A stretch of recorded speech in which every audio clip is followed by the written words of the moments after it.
এই কথাটা আর কেউ আমাকে বলে না। পরে শুনি যে বাড়াই গেছে। আবার এই ছেলেরা দুইজন বানাই সিএমসি ভাড়া করে নেই, যা সে লাশ ছাত্ররা বেলে আর কয়টার সময় শুনলেন কথা? ওই 3-4 দিন। না, বিকাল 3টার সময় শুনলেন। পরে ওই কারখানাইরা ইঞ্জিনিয়ার রংপুরে গেল। তারপরে যা তোরা লাশ পাই নাই বুঝলি, তখন দিনে ছাত্ররা নিজাবাজার মেডিকেল ছেড়ে যা মৃত্যু ঘোষণা করছে ফিরে নিয়েছে। এখন ভার্সিটির দিক নিয়ে এসে হচ্ছে পুলিশে গাড়ি তুলে নিয়ে চলে গেছে। এই লাশের আর কোনো খোঁজ খবর নাই। পরে প্রফেসরের ঘরে ধরে ছাত্র ঘরে ধরে বহুক্ষণ পরে সেই লাশ পাশে পোস্টমর্টম। সেই লাশ দেয় না, সে নানান রকম কিছু পরে বলে কবর তুলে দিয়েছে নাকি এখান থেকে নিয়েই মারি মিথ্যে কথা কয়ে যে হ্যাঁ সব রেডি লাশ।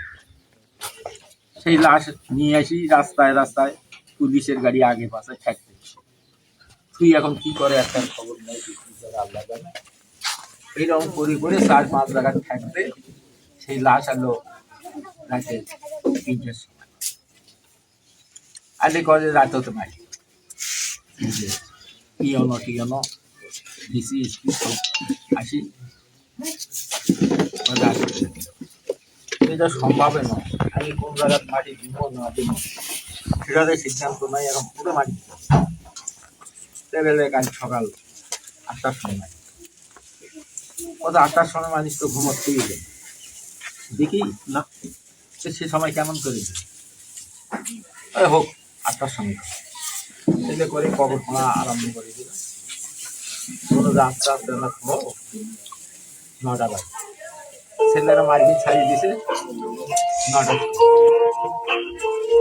তারও জবাব দিতে লাগছে যে 9টার সময় কেন 9টার সময় ঘোষণা দেবে।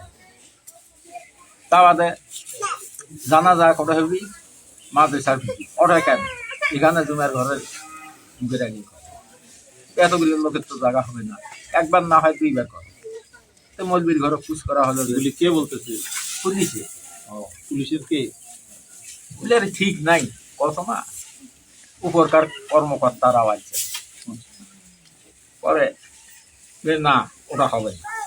পরে মাঝে সার নিয়ে যায় সেই জানাজা করে হুইয়াল করে পরবর্তীতে ফির আরেকজন জানাজা করলি।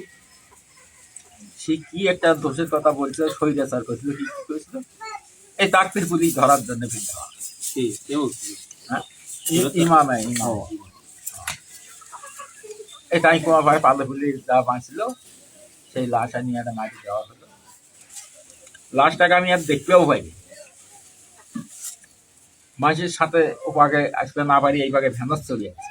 আসি দেখি কবরস্থান মনে করেন যে 10-7 দড়িতে মাটি দিবি আর দাবাই এই মাটি টাড়ি দিয়ে চলে গেছে। এই আর কোনো পজিশনের লোকও নাই, কোনো কিছুই নাই।